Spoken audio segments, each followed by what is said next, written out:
The famous quote from Bruce Lee, "I fear not the man who has practiced 10,000 kicks once, but the man who has practiced one kick 10,000 times." We're going to talk about southpaws today and the power of their left kick and how difficult it can make a fight even if you have a huge toolbox.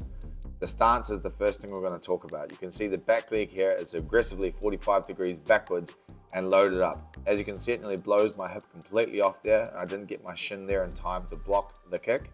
The next time I got my shin there, but you still see it knocks my stance backwards, so my leg is further back than where it started. We're looking at some of the greatest southpaws of all time here. The first one is Yodson Clark. You can see his stance is exactly the same. His leg is 45 degrees back. He really commits and crashes that kick into his opponents. This one knocks Kim back onto the rope. The rope keeps him there. Good and a bad thing. This one completely takes the opponent off his feet. John Wayne blocks this with his arms, doesn't get his shin up in time, and it knocks him all the way back to the ropes. Sometimes the most detrimental thing you can do is use your arms to block the kick against a southpaw because it breaks your arm. Here you can see Michael's posture is straight. The kick hits him, completely bends his body. He still manages to get the counter off.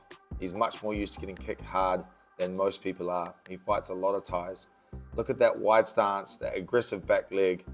What it can do is give you an indication of when it's coming because it has a lot of distance to travel. So there are times where you can lean back and avoid the kick.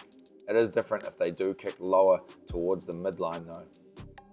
Depending on stance is how you will block this kick. You can see Michael's stance is far narrower than his opponent, so it allows him to bring his knee up in time and meet the kick on the way in. So you can see it takes a lot of power out of the kick. He takes it on the shin, but look how far it still knocks his hip backwards. Here again, narrow stance, gets his knee up in time, his shin takes power out of the kick. There I got my shin up in time, but it wasn't strong enough and it nearly blew my hip off. That one I got my shin up, was nice and strong, it still knocked me back 45 degrees. This is definitely not the most recommended block. The arm block is a terrible thing to use against a heavy southpaw kicker.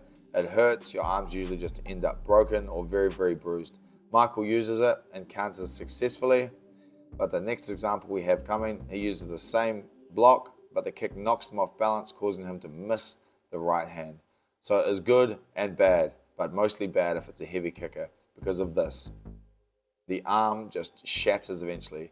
The bone can only take so much and there's just too much force coming in. Gliding with the kick is a great option. You move away from the power. If the kick hits you, it just carries you to another position and it definitely does not hurt as much. But sometimes it can be very, very hard to counter because you're on such, a fast flight path. How can I make the kick less powerful? What you can do is pressure the opponent and move them back towards the ropes, so their stance will get narrower. So instead of having that aggressive 45-degree stance, here you can see his stance is a lot narrower, his feet are closer together.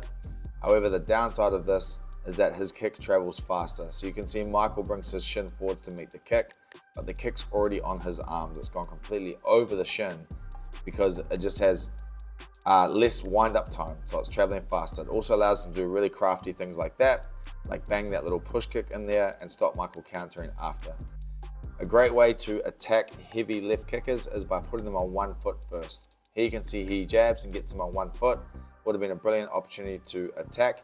Here he gets him on one foot and doubles up the kick. So the second kick lands successfully because the opponent's on one foot and offensively at a disadvantage. Here Michael is back in his narrow stance. He gets his block off and knocks his leg back. The opponent managed to get his wide stance and get a big kick off, but Michael puts him on one leg here with this outside leg kick and then continues with a barrage of a combo there to land more. So you can see when you put them on one leg, it makes it much harder for them to get that left kick off. Michael steps over, fakes and throws the elbow. Beautiful example there of putting the opponent on one leg. Maintaining distance is an excellent way to avoid the left kick. However, moving back too much in Muay Thai actually scores against you, so it's definitely not recommended. I think the most recommended thing here is to put forwards pressure on, because every time Michael has forwards pressure on this opponent, it makes the kick less powerful because he's moving back. But as you can see there, as soon as he gets forwards momentum, the kick has a lot more power than when he's static or when he's moving backwards. So as long as Michael pushes him backwards like this towards the ropes, it makes it much harder to get that left kick off in time, and Michael can also time it and get his shin up in there in time to take some power out of the kick. Also, when he misses with the right hand, He realigns himself by throwing that right kick, which is a beautiful example. Here again, putting the opponent on one leg and then continuing with his attack makes it much more difficult for the opponent to line that left kick up.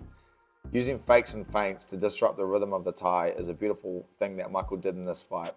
The worst thing you can do is try to fight them shot for shot and let them operate on their nice smooth rhythm of throwing huge kicks. As you can see there, Michael waited too long after his fakes and feints and the big left kick came flying back in. Michael does manage to retaliate beautifully, get the opponent on one foot and make the most of moving him backwards on one foot and capitalize by attacking. Here you can see the rhythm, the Thai's touching, lining up the big kick. That small fake disrupts the rhythm.